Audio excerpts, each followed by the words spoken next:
सोचिए, एक ऐसी चिंगारी के बारे में जिसने एक पूरे के पूरे साम्राज्य को हिलाकर रख दिया था। 1857 का विद्रोह।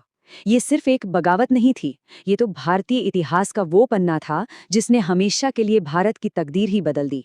असल में ये एक ट्रेडिंग कंपनी के खिलाफ आम लोगों का अब तक का सबसे बड़ा और सबसे जबरदस्त गुस्सा।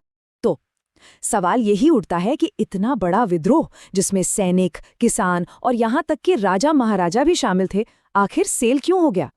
और इससे भी जरूरी सवाल कि इस असफलता ने हमारे आज के भारत को बनाने में क्या रोल निभाया। चलिए इसी गुत्थी को सुलझाते हैं।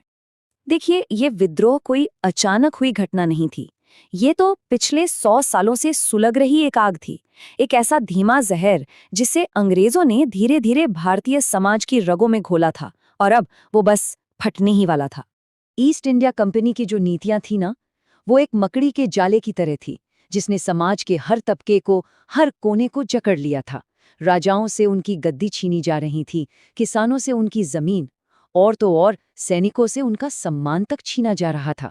मतलब ये हर लेवल पर एक हमला था। अगर हम राजनीतिक कारणों की बात करें तो अंग्रेजों ने दो बड़े हथियार चलाए।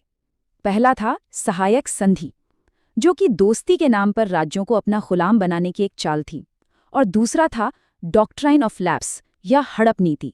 मतलब कोई भी बहाना बनाकर राज्यों को सीधे कंपनी के राज में मिला लेना।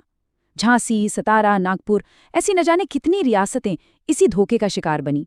और तो और सारी बड़ी नौकरियों पर सिर्फ अंग्रेज बैठे थे, और अदालतें भी, खैर वो तो बस उन्हीं का पक्ष लेती थी।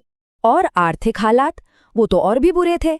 इतने भारी टैक्स लगा दिए गए कि किसान अपनी ही जमीन पर मजदूर बनकर रह गया, और इंग्लैंड से जो सस्ता माल आता था उसने हमारे कारीगरों का काम धंधा एकदम ठप कर दिया।